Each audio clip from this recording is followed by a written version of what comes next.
Do you know about Association of Indian Management Schools? It's a 34-year-old networking body of B schools in India, having a membership of about 600 top management institutions. AIMS focuses on professionalization of management education, protects interests of B schools, represents management institutions at national and international forums, financially supports members in academic events, funds research projects on management, disseminates management-related knowledge through its annual Management Education Convention, conferences, seminars, roundtables and workshops, organizes free weekly webinars on knowledge sharing and inspiring young leaders sessions for management faculty and students, supports B schools in admissions through Atma, AIMS test for management admissions. Visit https://atmaims.com for more details. Publishes a biannual AIMS Journal of Management. Visit https://aimsjournal.com for more details. Circulates a quarterly e-newsletter on AIMS activities. Conducts workshops on case writing. Encourages AIMS members to be part of decision-making processes as members of chapter management committees and the executive board. Encourages students' participation in free weekly quiz competitions by providing support to interested institutions. Facilitates networking and interaction among B schools. Why would you like to remain a non-member of AIMS? Pay a very low one-time membership fee and enjoy many lifetime benefits. Visit https://aims.org.in for more details.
So good afternoon to you all.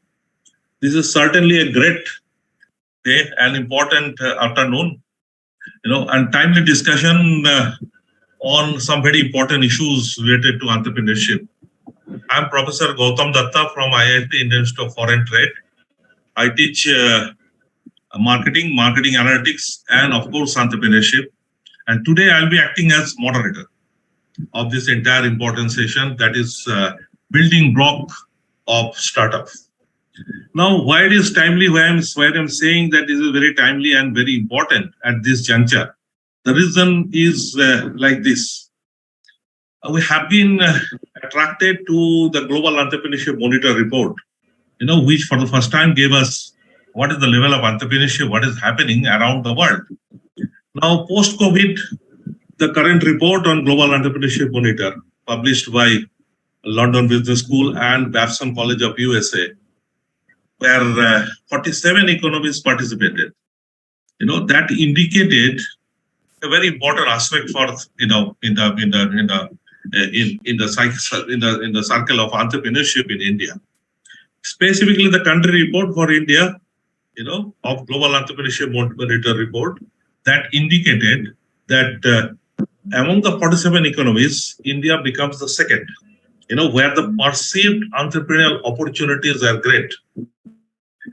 Now, out of 47, second, and in tandem with that, the report also says that in terms of perceived capability to encash opportunities amongst Indian entrepreneur, in terms of ranking, it is fourth.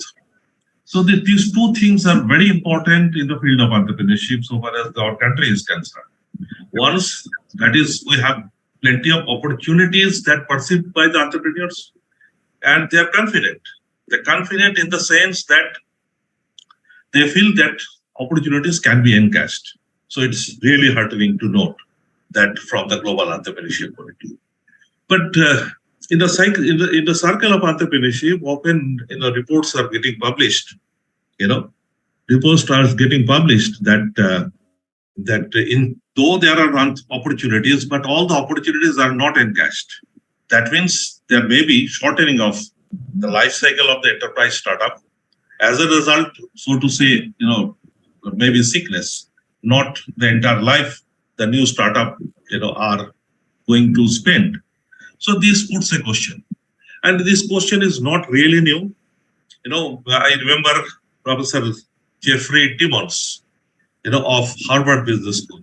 He repeatedly said in his famous Timmons model that these opportunities, that the entrepreneurial opportunities, are opportunities in the sense and which comes from maybe a number of ideas. All the ideas are not opportunities for the entrepreneur. And to have an enduring opportunity, entrepreneurs must look into several aspects, like that what is the value addition or perceived value addition by the customers in terms of enterprise opportunity that we are considering. Now, having said that, what I mean to say that two things: one, the opportunity. Definitely wants reminding us that importance of seeing this opportunity and seeing these ideas into opportunity and seizing this opportunity so that we have a startup which is long enduring, are enduring in nature and creating value to the customer. So at this great juncture, we are starting our discussion today. I am happy to introduce today's speaker. We'll be delving in this important area of startup entrepreneurship, Mr. Sameer S., founder of IT Projects, Media Marketing Communication, co-founder of By the Startups and one of the leading startup community in Southern India, founder of CogniQuo, an edutech startup. It may be a long time, I can go on and on, reading his accomplishment, that is today's speaker, S. Sameer's achievement. So I'm leaving it right now, for the paucity of time. We are extremely thankful to you, sir, Mr. S. Sameer, extremely thankful to you for spending your time, precious time with us today, we will be getting around 40 minutes to spend on this very important topic, enterprise startup building blocks, and 15 minutes we'll be having for question and answer session. Now, having said that, there are few announcements for the participants, few announcements for the participants is like this, that feedback and attendance link will be shared in the question and answer session and will be available only 15 minutes, and certificate will be issued only to those who submit this feedback form. And the second important thing is that participants will not be able to unmute themselves. However, you are encouraged to give your feedback in the chat box, which will be, discussing on at the end of Professor Sameer, Mr. Sameer's, valuable deliberations. And for you, another announcement, very encouraging, that is, we are going live in YouTube channel, so that's very, very important. So I'll not stand in between Mr. Sameer, Res, and you. So I leave the platform to you, sir. Mr. Sameer, now the platform you can use, and to the benefit of all the listeners. Over to you, Mr. Sameer. So thank you for the opportunity. So I think the question arises is, what is a startup? So what is a startup and how to start a startup? So this is going to be the the building blocks of today's short session that we have. We're taking much time. There can be different definitions for what a startup is, or what people really mean by a startup. For me, there are five important points or five important parts of what a startup is, right? So if I just post you a question, Gautam sir told that it can't be an interactive session, but you can answer to the questions at the end of the session, right? So for what startup is, I may have some questions, but I may not be able to post the question to you, right? So let me ask a simple question, and I may have the answer for it. So we say India is a land of opportunities, right? When I asked this question to students in different colleges, they came up with different answers.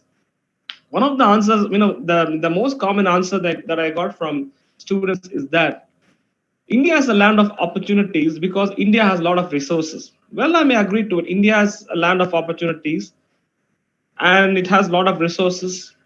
It has the world's best youth force. We are still a young country. We have our hopes, aspirations. We have our dreams, right? But if I need to answer this question in a single word, India is a land of opportunities because India is a land of problems. So where I'm, have arrived.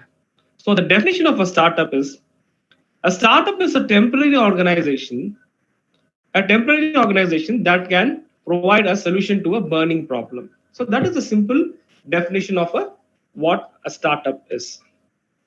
So you have to understand that when I talk about solution, the solution should have a unique advantage. The unique advantage in the sense it cannot be replicated by our nearest rivals. So that is one definition of what a solution is. So the first definition is a startup is a temporary organization. So the word temporary here is very important. Next, a startup is a temporary organization that provides solution to any problem, a burning problem. But how should the solution be? The solution cannot be replicated by your nearest rival. That's one point. Right? It should have unique value proposition. Third, and this solution, which leads to an idea, should be scalable and repeatable. So these are the important points that a startup should cover. So let me repeat the definition once again. A startup is a temporary organization. Temporary is the key word here, right? A startup is a temporary organization that would solve a problem using a solution. The solution must not or not necessarily should not be replicated by your nearest rivals. That is, it should have an unfair advantage. An unfair advantage is was solution cannot be replicated by any competitors, nearest competitors. And the business model should be scalable and repeatable when it comes to the revenue streams. So these are the different facets of solution. Connect the dots, you will get you will get the definition of what a startup is. So I think I'm clear about it. So a startup is a temporary organization. One, solves a specific problem.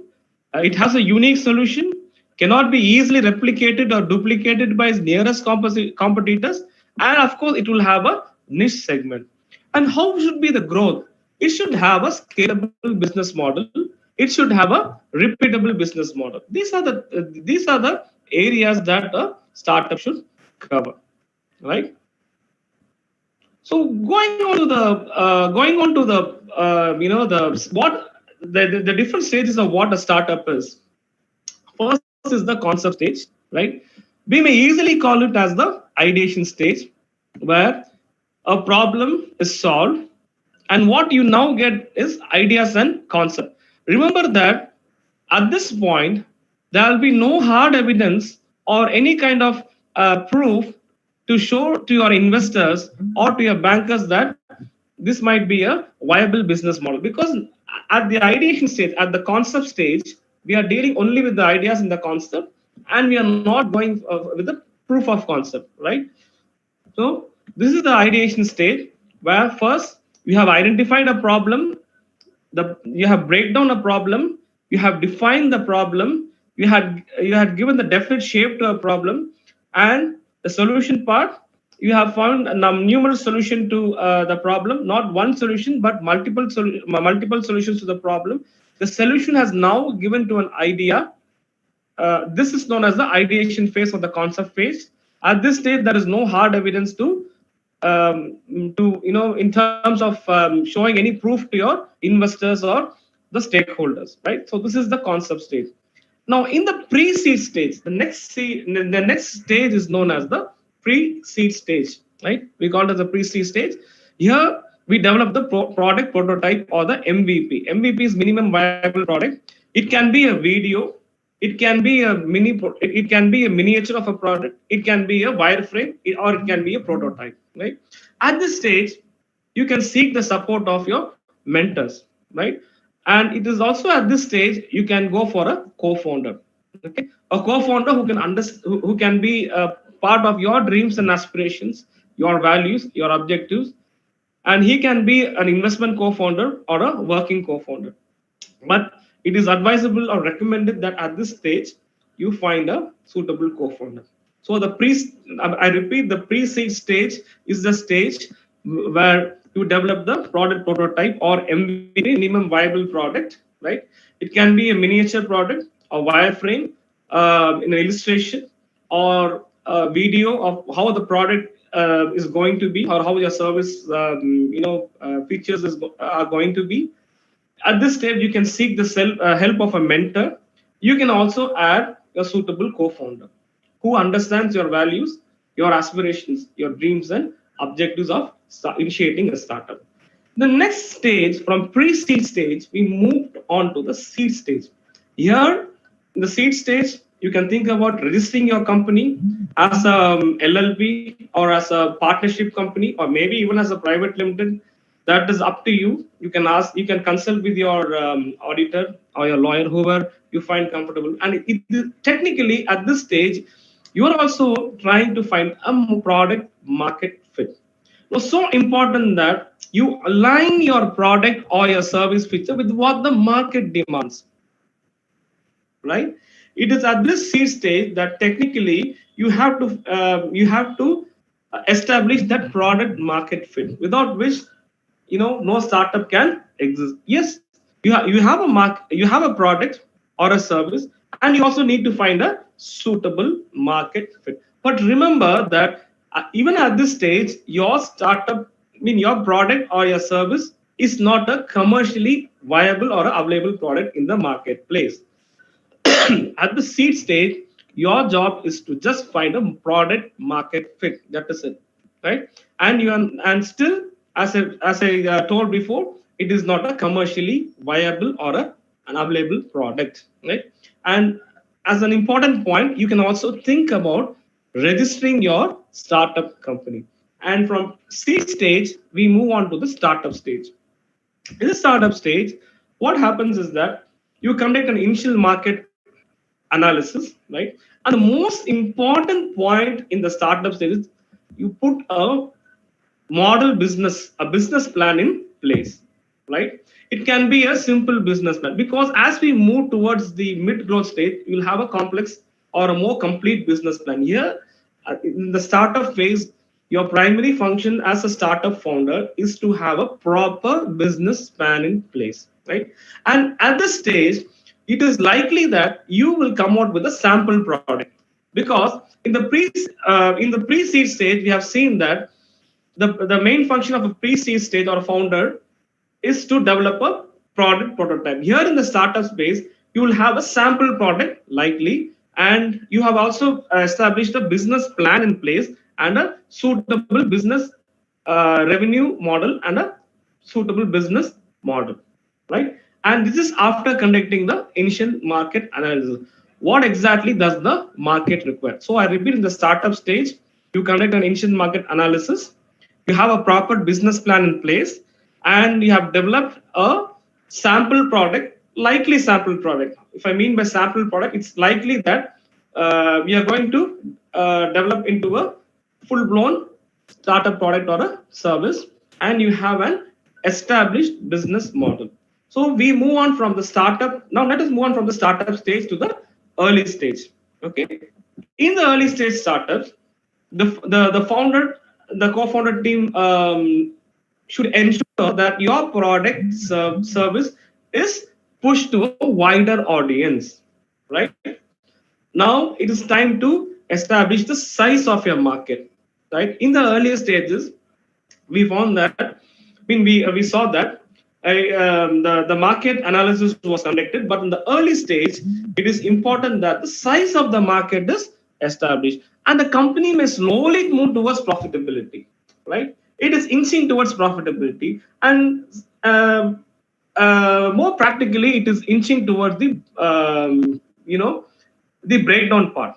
Okay, your cost breakdown part, not profitability per se, but I would comfortably say as breakdown part, right? So in the early stage, the founder and the co-founder, the team should ensure that the product and the service is pushed to a wider audience, the size of the market is established, and the company may move towards profitability or the cost breakdown phase.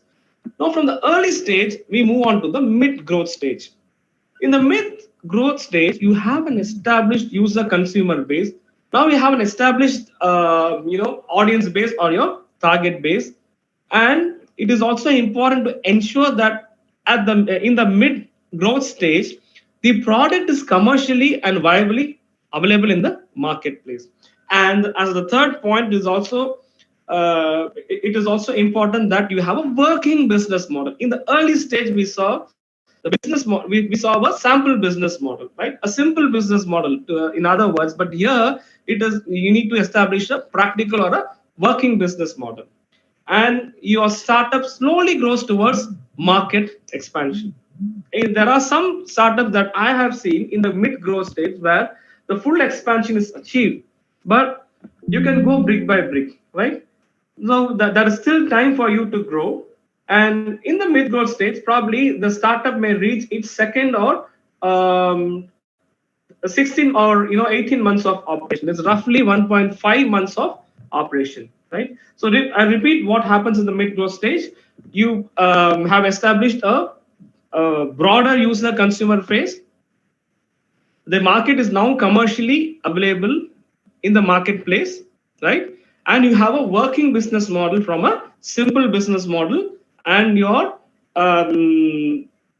startup is traveling places in terms of expansion, right? So in the later growth stage, the company moves to a more mature market. Okay, in fact, it moves to innovative new markets. The product service is established, and the user consumer base is expanding, and you have a proper revenue model, right? So in terms of funding, there are some startups that seek funding right in the seed stage. There are some startups which I have seen seeking funding or investment in the startup early stage, and there are few startups which I have seen seeking funding in the later growth stage. So that is up to you, right? So funding is something which is very personal and which is very subjective. A lot of factors come into play, but where exactly you need funding depends on your growth phase. When exactly do we need funding and for what? So the purpose of funding is very, very important here. So from the concept stage, the ideation, the concept of the ideation stage, the second stage is the pre-seed stage. On the pre-seed stage, the startup moves into the seed stage, the startup stage, the early stage, the mid-growth stage, and the later growth stage. So as per a survey by the Harvard University, 90% of the startups fail, which is essentially the survey which is also confirmed by other universities like Princeton University, where it is found that 90% of the startups fail because startup is all about growth, startup is all about experiment, right? Startup in a founder or a co-founder's life, the biggest experimentation phase can be the startup phase, right? So lot depends on your growth, lot depends on how you play around with your resources, play around with your solution, your offerings. So it is the ideal experiment lab for you, right? So any startup which is looking for early stage traction, right, which is looking for market, or which is looking to develop their product or a service, can seek the help of an incubator or an accelerator. There are a lot of incubators available in India, like the Amity Innovation Incubator. We have one in IIMCE, Startup Villages in Kerala. We have incubators in almost all the IITs in India. We have one IIN incubator, Srijan Capital, Indavest is one, iCreate, Sini, Khosla Labs. These are all startup incubators that any startup, or there is a startup incubator in almost every college, in every top college in a particular region. You can join the incubator, and the purpose of joining an incubator is, first, you have to push your startup idea until the seed stage, right? When you are looking for innovation, you may require the support of a lab, or any tinkering lab, or any facilities that may require to develop your product, right?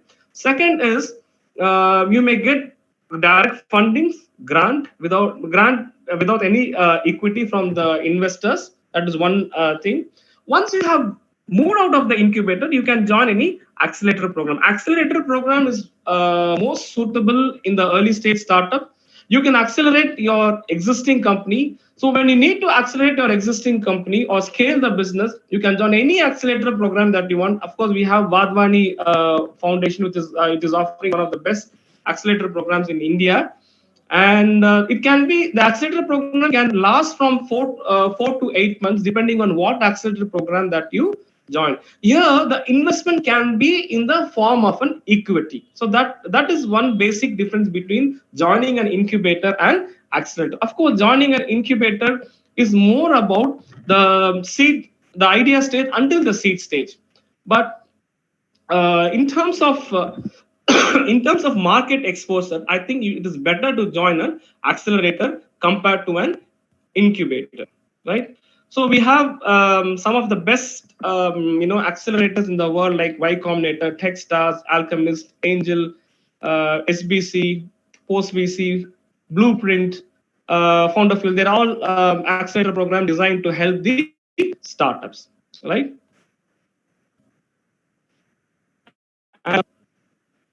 And in India,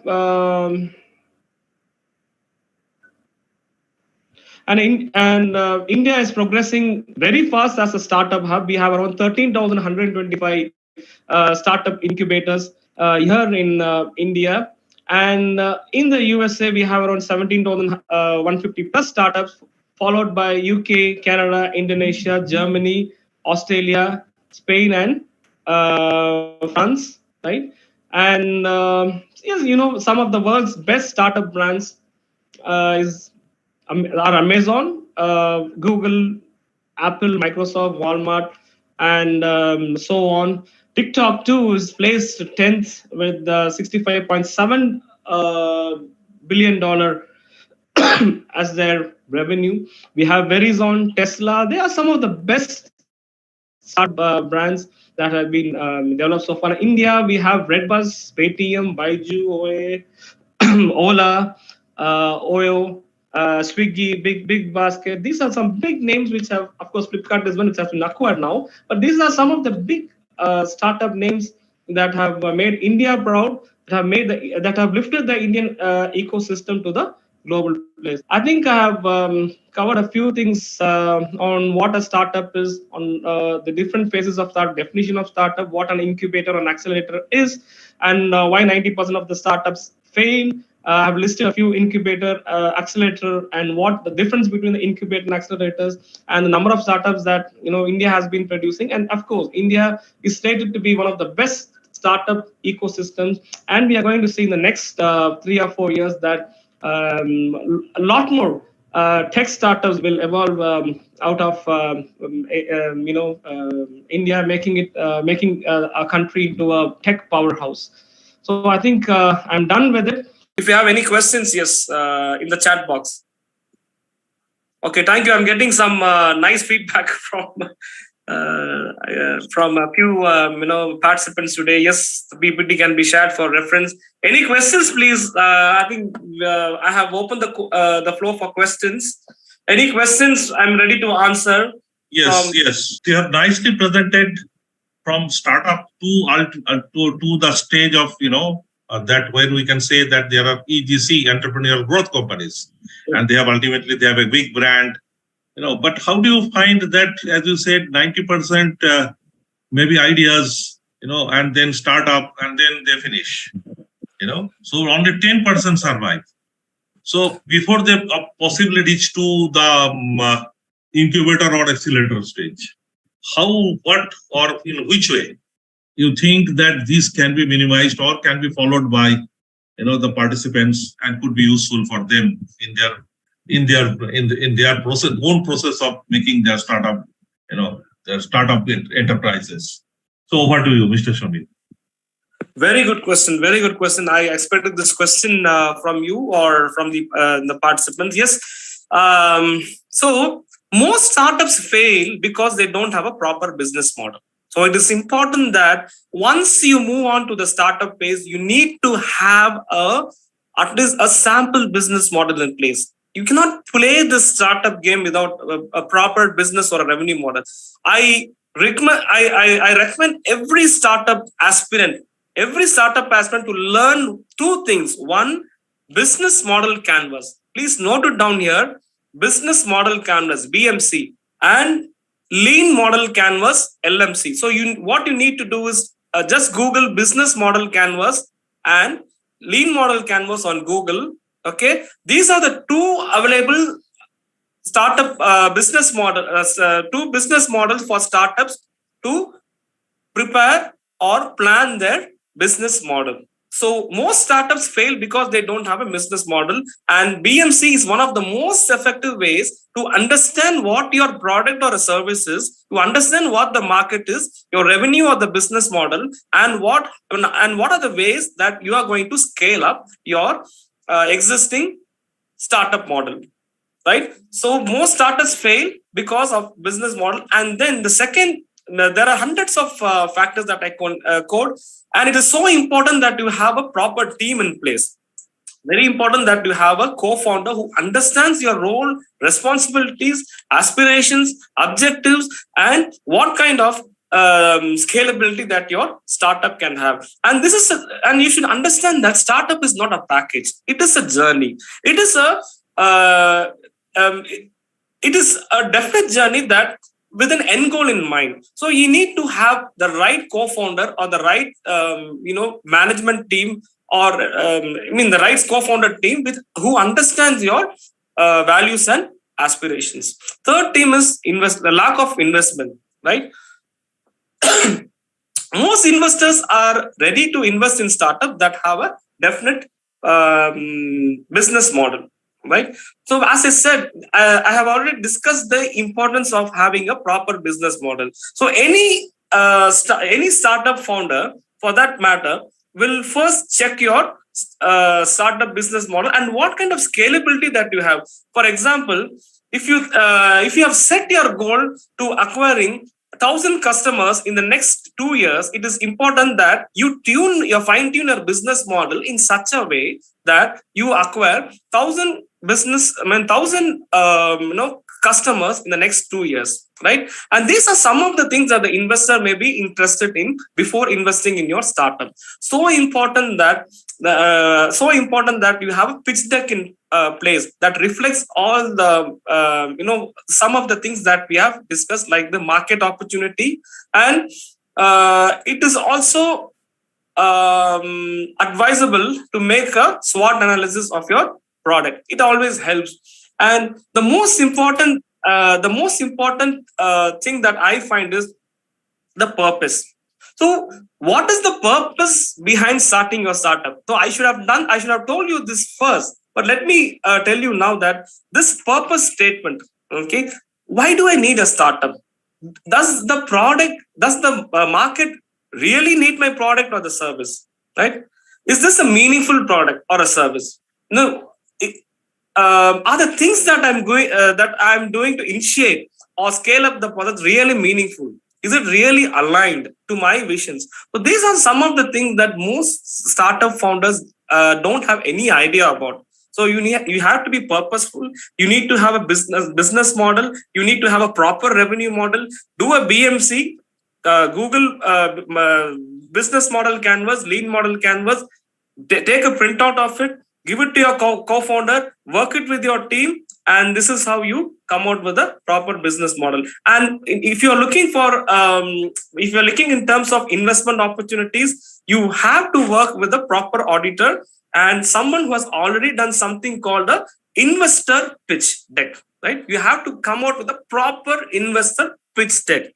Very important that you develop this presentation at this stage. Keep it ready for investors, and whenever the opportunity surfaces, talk to the investor, talk to someone who's interested to fund your company. Show him or her your presentation and get the funding opportunity ready for a startup at any time. And get a proper mentor. Even sometimes lack of proper mentorship can lead to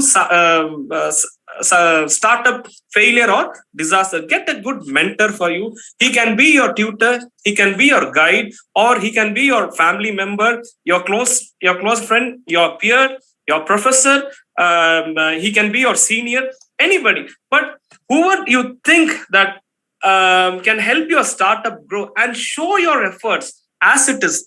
The mentor should reflect your efforts and point out the mistakes that you have done or have been doing during the journey. So these are some of the reasons that why a startup can fail, and it is so important that you fix these issues early on as you proceed to the later stage of your startup journey. Okay, that you have nicely explained. Another question, actually, if I sum up the feedback of the participants, another questions maybe that look, the Google business landscape, or whatever you say, that maybe very, very stereotype. Should we think that will be customized also in respect of the entrepreneurs, budding entrepreneurs, those who are starting, from the scratch? It requires a little bit of customization in their own way. Sir, can I get it again, sir? I didn't get the. Yeah, what I'm trying to say that you suggested that Google spreadsheet or business model, that can be used, But can we customize? With required to customize that also based on the requirement of the customer, and how far this customization can go ahead? Okay. This is also a pertinent question. Regarding to the markets, regarding to your customers, you need to learn something called design thinking, right? How do you empathize with your market opportunities? How do you empathize with your customers? How do you empathize with your users or targets, right? You have a business model, you have a revenue model, but now you have to learn how to empathize with your users. So I suggest the startup founders to learn what is design thinking. Right? It is a very important concept for a startup founder, which helps you to devise methods on how to empathize with our users and customers. Right? So that is another thing I want you people to make note, the participants to make note of it. Learn design thinking, learn the art of design thinking. You have to design your product or your service in line with what your customer needs. And in order to understand that, you need to empathize with your customers or your clients and to be in his or in their shoes, right? So this is one thing that I need you to do. And any level of customization is possible as you move on. For example, if you think that a particular module or the future is not aligned with your customer or your users' expectations or needs, you have to empathize with them. It is no point developing a module or a feature which has no usability or functionality with your end users or customers, right? It is going again with the same feature or the same model which has no usability features or no practical applications is like committing suicide. right? It's a waste. It's a sheer waste of time, your money, and your energy. So some level of customization is required, and customization can be achieved only when you learn the principles of design thinking. That's a very valuable session, I must say. The design thinking, of course, this has a role. Because throughout the journey, one has to be very innovative, in their process to take their business to a certain level of platform. Having said that, see, India is a very vast country and the entrepreneurial opportunities are everywhere. Maybe in the towns, in the cities and the villages, everywhere there are opportunities. Now, I understand that in India, not, everybody will get a mentor or a incubator or an accelerator, at certain stage of their startup, So how those who are not having this opportunity to get linked to some accelerator, incubator at a very useful stage where the business is growing, what they should do or how they should handle this stage? So there are a lot of online programs available as, these days. You don't have to get into an accelerator program physically, but there are some online from Vadvani Foundation also has some online programs which you can get registered. And there is one online program that some of my fellow startup co-founders have done. One in IIFT Bangalore, I think there are some programs is required to be physically, but 90% of the programs are online. So IIFT Bangalore have come out with an innovative accelerator program, which which teaches you the different aspects of marketing, preparation of market reports, funding aspects, financial, how to prepare financial reports, the theory in terms of innovation, how the scalability, and the things that are required by startups for scalability and moving on to the next step. So you can get in touch with IIM Bangalore. Vadvani Foundation is doing a great job in terms of offering accelerator programs online. So some may be free, some may be paid, but you have to check online in those programs, or you can simply Google accelerator programs online and get enrolled with it. But you have to find out the duration of the program. Some may last for 4 months, some may even last for 1 month. 1 year, and it is required that you may also have to be physically present for some assessment. And there are some the good point, the most important benefit of joining an accelerator program even online is that you will find some excellent mentors from IIT, IIM, and mentors like Dr. Gautam as well, who have that experience in handling startup operation. Those are the kind of experience, wisdom, and exposure that any early startup would look for. So I request you to join a suitable online accelerator program, which is convenient for you in terms of your time and in terms of your financial resources and money.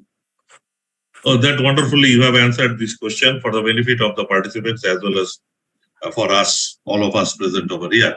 Now, another important question, that comes to the startup journey of entrepreneurs, that many times we think we get here in Indian scenario, that business ideas are copycat.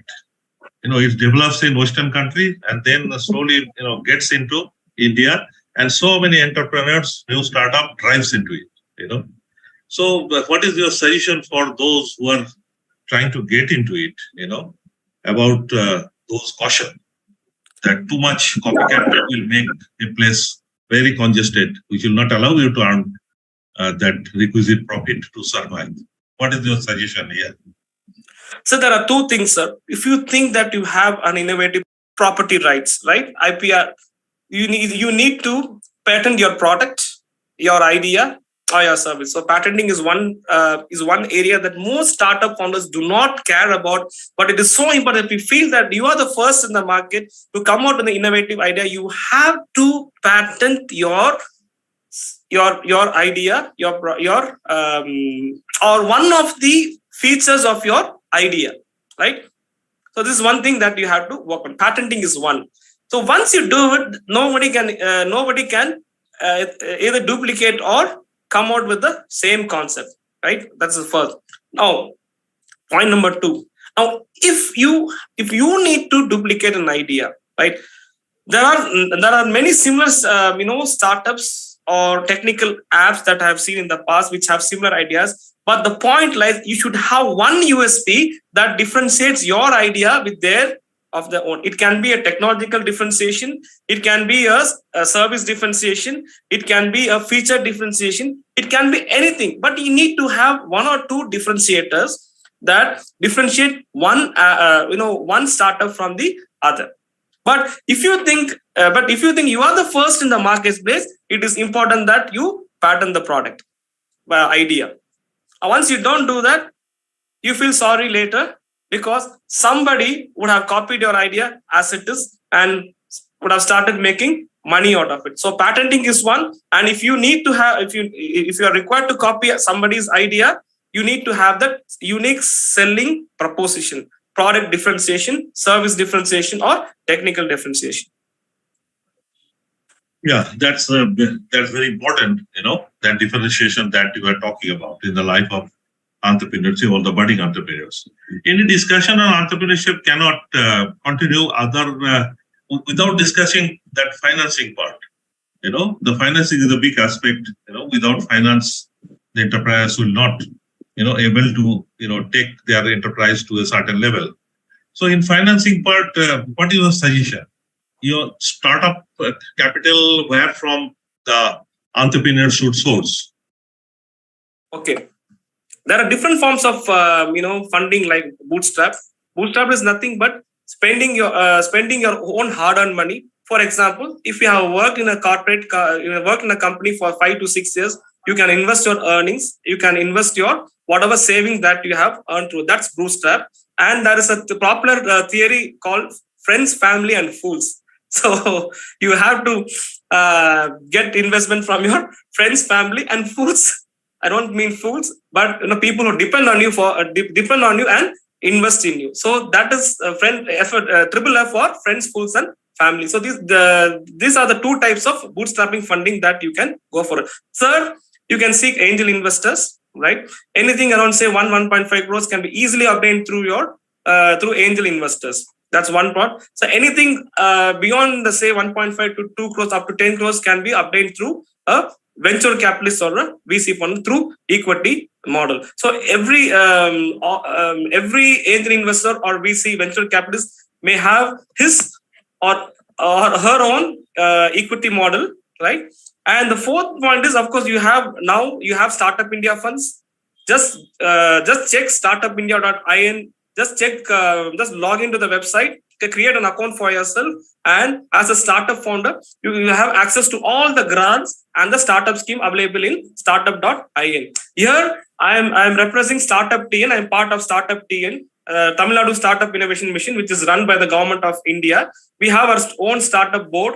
We have a startup forum for community for all the startup founders, where we offer grants and startup funds. Here, for example, we have funds reserved for SC/ST communities, for women entrepreneurs especially, and for early stage startups and campus startups. And another way to obtain funding is through joining a accelerator or an incubator program, where for any early stage startup, an investment of around 10 lakhs can be easily obtained through incubator funds, right? They have some reserve incubator funds because most incubators fall under DSTE, okay, Startup India, Department of Science and Technology, and most most incubators get funding through Startup India. So you have to check whether the startup incubator is capable of giving you funds and grants through Startup India scheme. For that, you have to get registered through DPIT. DPIT is one of the registration methods where you can get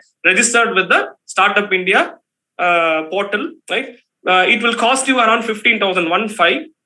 Or there are people who can get it done for 10,000 rupees. So you have to get a DPIT registration first, right? So this is one way that you will have access to.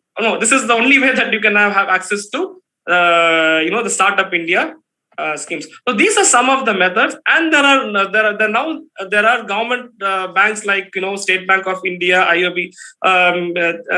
Last month we had a loan mailer with the IOB startup loan mailer with Indian Overseas Bank, where some of the startups have really benefited through that scheme. So you can approach any government banks before you approach any privatized banks, because the interest rates will be quite higher, and getting funds in a government bank, government for aided bank is the probability of getting is much higher. So you can approach any bank for that matter, any Indian bank or local. If you are if you have any contacts with the local bank manager, I think your proposal should be ready. Show them your investor pitch, your startup idea, and you can come out with a proposal. And the only difficulty of getting fund from a bank is that no bank can give you funding in a ideation phase. You have to understand that point, right?